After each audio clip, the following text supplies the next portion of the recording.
Hey everybody, it is December 18th, it is Friday, and it is time for my sketchbook review. I'm going to get straight into the art because I've been really rambly. This is like the third or fourth time I've recorded this because I've been rambling on so much about everything. And I'm like, well, let's do the art first and then we'll ramble later. So I'll let you guys know when I'm about to go into ramble mode. And from there on, you could just kind of skip the rest of the video. So I'll put it at the end so that way people who don't want to listen to my everyday shenanigans can kind of bypass it. So, alright, earlier, well, late actually, well, over the weekend, I uploaded a video on how to draw duck faces, and I used Piper as my example. And these are the sketches from that.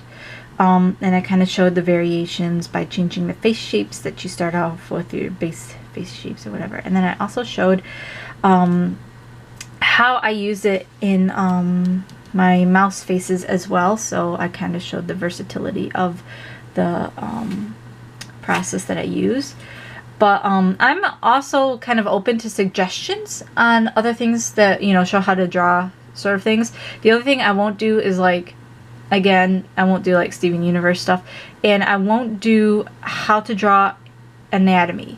The problem with anatomy is a lot of people tend to take it to heart rather than developing their own style of anatomy, and facts is facts. The only way you're going to learn better anatomy is by going out and studying it yourself, seeing the little nuances that you take notice of and things like that, because a lot of people tend to stylize their anatomy, and as long as everything is where it's supposed to be and all the bits and pieces are there, you can stylize away. And my anatomy is highly stylized. It is not accurate, and I would just rather not teach people my way of doing it. I would encourage you all to go and learn your own method of doing it, study anatomy books, take drawing classes, life drawing classes, things like that. So I won't do anatomy, and yeah. So any suggestions, go ahead and toss them below, because I'm coming up to a point where I'm going to have some free time. So aside from the 3-marker challenge, redoing that one, I'd like to do some like how Terry does videos. But yeah, so there's that. And there's not many sketches this week either, and the rambling will explain why, but if you don't care about that, then just enjoy the sketches and be done. Some Cherry and Jasper, but I don't know, Jasper's kind of looking like someone else's character at this point because they put a little ear brainworm in my head, and now I'm like, oh no, the ship is sailing, please stop it. But it's happening. I've decided with Cherry, initially I was going to kind of make her sort of this sweet person who snaps and has like moments of rage, but now I think she's just going to be a complete rage baby. She's just going to be angry all the time and bloodthirsty and everything, and cruel. It's so cool, like, because I do have characters who are cruel, but they're really subtle about it, or they're professional about it. Like Scarlet is a very cruel character, very psychopathic character, but she knows how to play the game, so she can be nice. Cherry just isn't nice, period. The end. I mean, that's the premise of her character. She's just mean. So yeah, I've been doodling with her, just kind of getting, like, this is her pre-service time, this is her post-service time. She has 2 different outfits, just the regular clothes that she would wear like before she gets enlisted or pulled into any sort of faction, and then afterwards she does get a uniform and becomes a full-time archer. She's an archer when she's in the woods too, but whatever, because she does live in the woods. She's like a little hermit. I love her.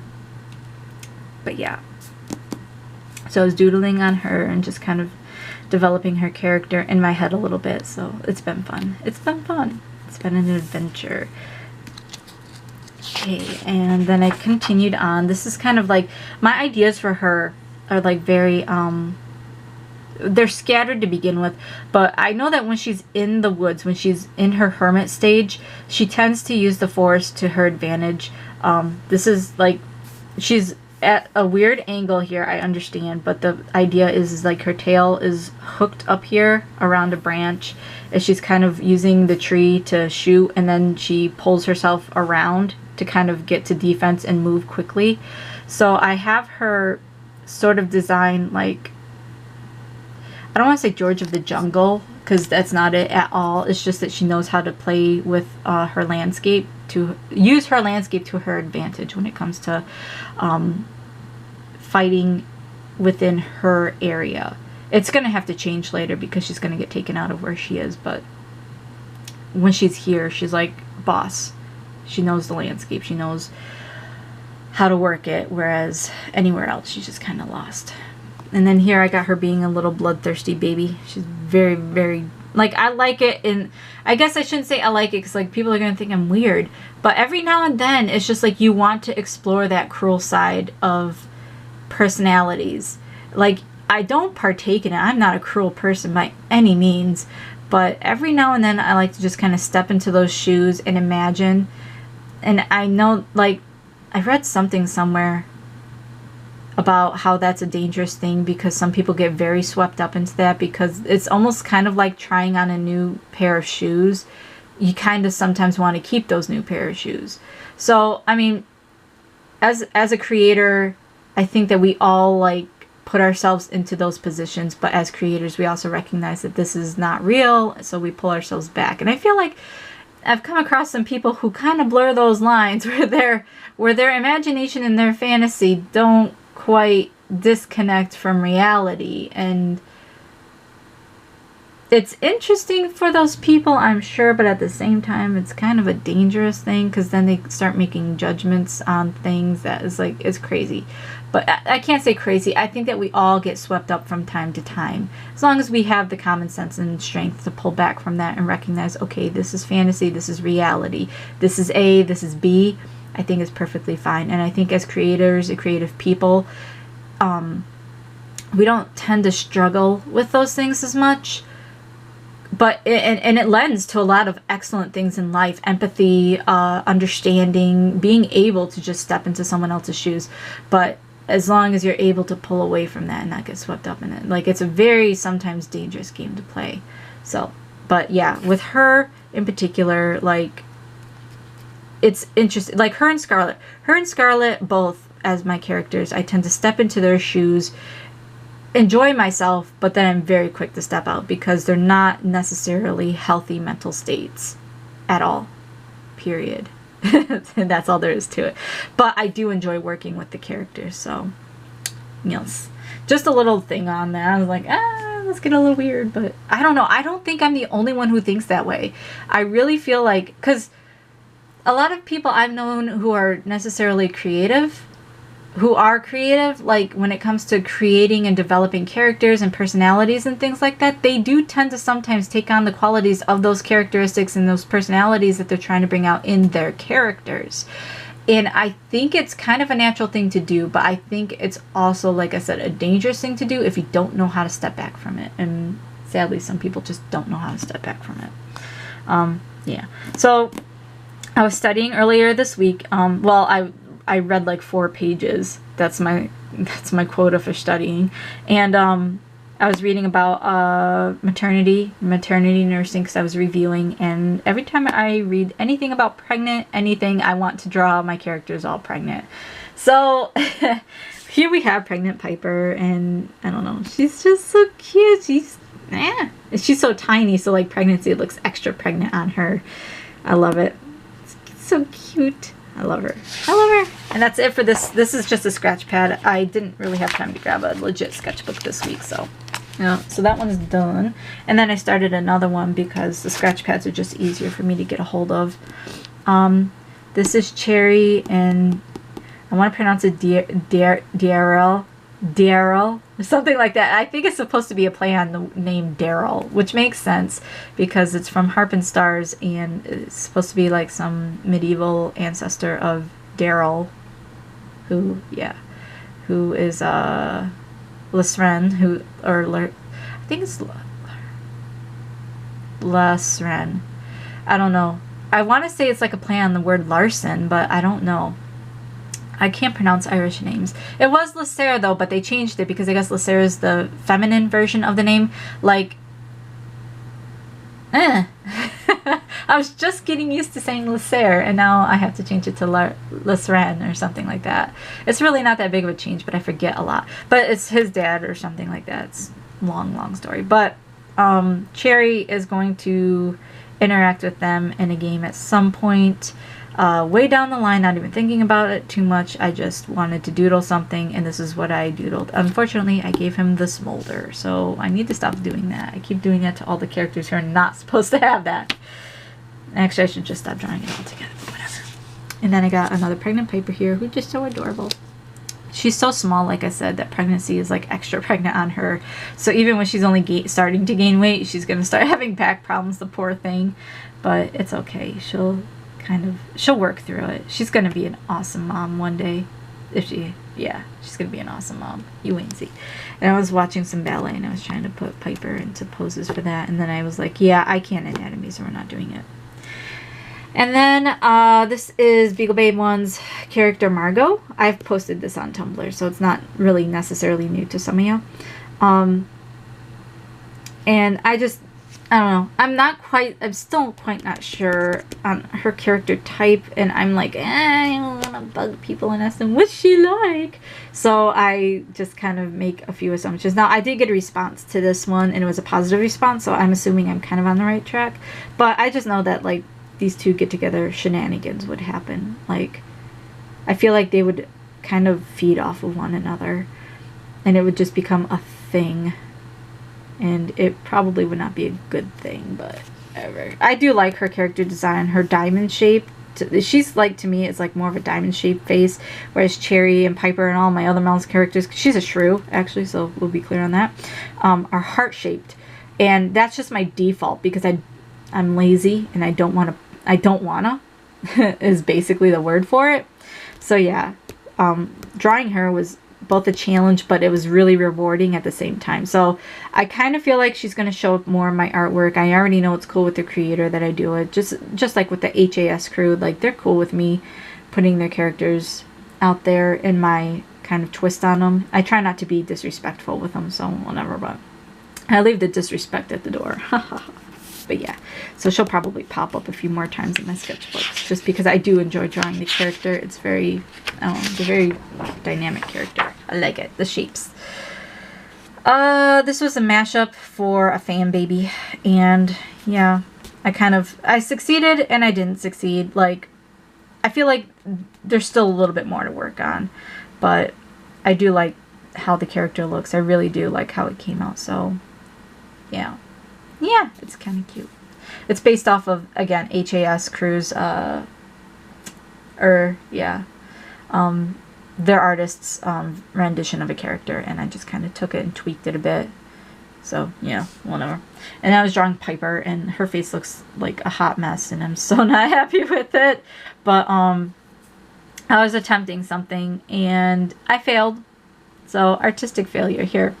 But her hands turned out so good, and I just like the whole holding her bead, like her little necklace bead and everything. It's so cute that I just can't. I had to keep it, and I had to show you guys. So yeah. And then here's Piper and Lawrence having just a moment. Again, someone put a little brain worm in my head about shipping them. Now, I've mentioned this before when it comes to this particular ship. Lawrence... He's like a very sweet character. He's a very stable character. And they would work. They would make an excellent couple. And I'm not, like, arguing that at all. I just prefer her with Lisren or... Lisren. I know, this sounds so weird. Lisren or Edwing. Because, like, Edwing just... He has that appeal to him. He's older. And I do... And it's going to sound creepy, but that's not how I mean it. Like, I do... tend to like slightly older characters with slightly younger characters. Now, she's an adult, so don't get me wrong, she's 18, but he's 29, and my cat is just throwing a fit, and I wish he would stop.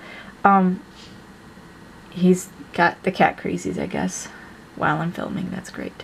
But Edwing, I believe, is 29, and Piper is 18, so they kind of, it's not that big of a difference. I know people who've been together with larger age differences, but like my ultimate OTP is Lisren and Piper, just because they're about the same age. They're growing together, they're learning together. And she would with Lawrence as well, but with Lawrence there'd be like, it'd almost be like they get together and everything's almost already perfect. Whereas with Lisren, they both would have to learn to adjust to each other, learn to grow with each other. And they do over time anyway, but I mean, it would be the same with Lawrence too, though. But they already get along so well. It's almost like part of me shies away from it because it's already almost too perfect. But at the same time, it's like you want to ship it because it's just stable. And she'd be stable with the other two too. It just would take a little bit more work for that stability to come about. So I guess part of me is like, I want to give them a hard time because I'm not nice. All that rambling. All right, so this is the ramble section because this is it for the sketchbook this week. And for those of you who are going to cut out at this point, you know, feel free to subscribe, like, comment below. If you want to see me do more videos on other stuff like how to draws or whatever, then, you know, just go ahead and toss those in the comments and I'll get around to reading them. Right now I'm a little bit inundated with, or overpowered with all the comments from my giveaway video and my how to draw duck faces video, but I am trying to keep up with all the comments. I promise I'm at the very least reading them. I might not always remember to reply to them though. Okay, so onwards with my week real quick for maybe like the last 4 minutes here. It has been a week, guys. I can't even, it's been a week. So Monday was my absolutely last lecture ever in this nursing program. It was very hard to pay attention. And then right after my lecture, I believe, I came home and I put up my contest video. I am doing, not really a contest, it's a giveaway video. So I hit my 1,000th subscriber on Sunday and I made the video and it launched at 9 o'clock on Monday morning. So if you guys haven't entered, go enter. I mean, if you're a YouTube follower of mine already, just go put your YouTube page link in the Rafflecopter, and then you're entered to win. And right now I think I'm at like 150 entries or something like that, and it's only got a couple days left. So go do that if you guys want to win, potentially win. I mean, I'm not saying you are gonna win, but there's 2 winners, and yeah, so I'm excited about that. And I'm so happy because like now I'm over 2,000 subscribers and I was like, oh well, okay then, I'll take it. So I'm so happy about that. Like, I'm glowing. And Tuesday and Wednesday were really hard days because there was stuff going on, like personally, that I was just like, you know, I can't deal with this right now. But on top of that, it was like my last 2 clinical days.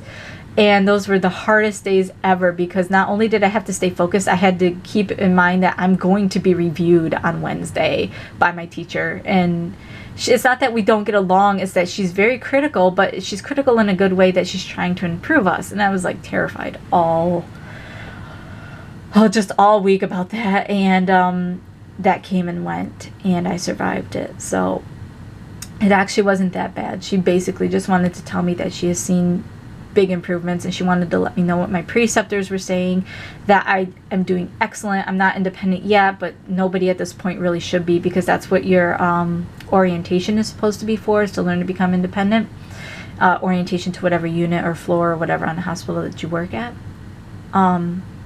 But she also like wanted to just say, you know, all of your preceptors have said that it's confidence is where you lack, and that once you get that going, you're going to be an excellent nurse and things like that. And then to let me know that she hadn't finished grading my paperwork, that she'd get to it at some point and then let me know. So I'll find out on that on Monday, next Monday, because our final exam is on the next Monday, and then after that we have to go meet with our teacher for our review, our official release, because they give us a paper that we have to sign saying that we went through a review process. She gave us like the gist of it on Wednesday, but we actually get the official one on Monday. So it's basically we just show up and sign a paper.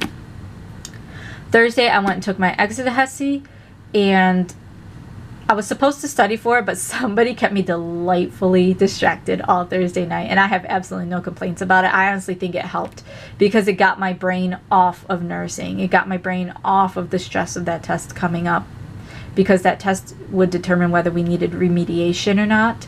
Now, we all have paid for a remediation course already. It was taken straight out of our tuition, so most of us are already going to be taking it, and that kind of helped to make it a little bit easier to go to the test. But what ended up happening was I kind of passed. So if that was actually my nursing boards, I would be an RN at this point. well, once my grades came out, but I got a 911. The school requires that we get 900 in order for the teaching to have been a success. I think the state only requires us to get an 850, which is like a 75% or something like that. Something like that. So I beat the state standard and I beat the school standard, but I'm going to take the remediation course, and I'm already going to be starting my review because I would like to do better on the actual NCLEX itself. Not that anyone ever looks at your score, but personally I just want to do better. So, you know, and that has been my week. Holidays are coming up. I have so much cleaning to do. I've got people coming over. I haven't done any Christmas shopping. We haven't even celebrated our birthdays yet because both mine and Aaron's birthday have been in the past 2 weeks. But he went hunting in between. So that in between weekend is usually when we celebrate. But he was gone and I was just home alone studying. So, and doing lots of paperwork. So we're going to try and do something this weekend, which sucks because we got to do it along with Christmas shopping, but, you know, you do what you got to do in the time that you've got. But yeah, so that's been my week. And guys, I'm at the end. It's so crazy. I'm closing a chapter on my life, and I'm opening a chapter of my life. And, I mean, I can't count the number of times I've actually done something like this. I mean, everyone's like, oh, every time you graduate another year in school. It's like, no, because school is school. But I'm like another degree and now into a career. That's like a huge step. And I'm terrified, but I'm excited at the same time. It's like, can't wait. So I need to start looking for a job too. It shouldn't be too hard to find something, but I don't want to just get something and run with it. I'd like to start specializing right away. But we will wait and see how that turns out. And I'll also get to wear nail polish again. Right now, I'm just kind of letting my nails recover because the antiseptic that we use to clean with in the hospitals really dries out your skin and your nails. And I want to give them a second to kind of re-moisturize and get happy again. And then I'm going to paint them. So for the first time in a very long time, I get to have painted nails. And I'm so excited. The little things, guys. But yeah, that's been my week. Whew. So yeah, that's my ramble. All right. So again, you know, if you liked what you saw, go ahead and like and subscribe below and comment and do all that good fun stuff. And I am going to be posting pretty consistently throughout the holidays. I'm still going to be doing my sketchbook reviews. They might be a day late. They might go up on Saturdays instead of Fridays, but they will get up because I do intend to do nothing but sketch while I have my time. And I do want to do another 3-marker challenge. And I'm kind of looking for other challenges to maybe do in the meantime, just to kind of keep myself busy because I can't always study. And I can't always be looking for a job. So I need to take breaks and do stuff that's fun. But yeah, so if you guys, like I said before, like twice, if you guys have any suggestions, feel free to toss them in the comments and I'll look into them. But if I don't see you guys, or if you guys don't have time to check out my videos during the holidays, which I completely understand, it's family time, then I just want to wish everybody a Merry Christmas and a Happy New Year, and I hope everybody is safe and responsible and all that good fun stuff. Eat lots of candy, get lots of cool loots, and yeah. But that's it for this week, and I'll see you guys next week in next week's sketchbook review. And until then, everyone, seriously, just be safe. Be safe.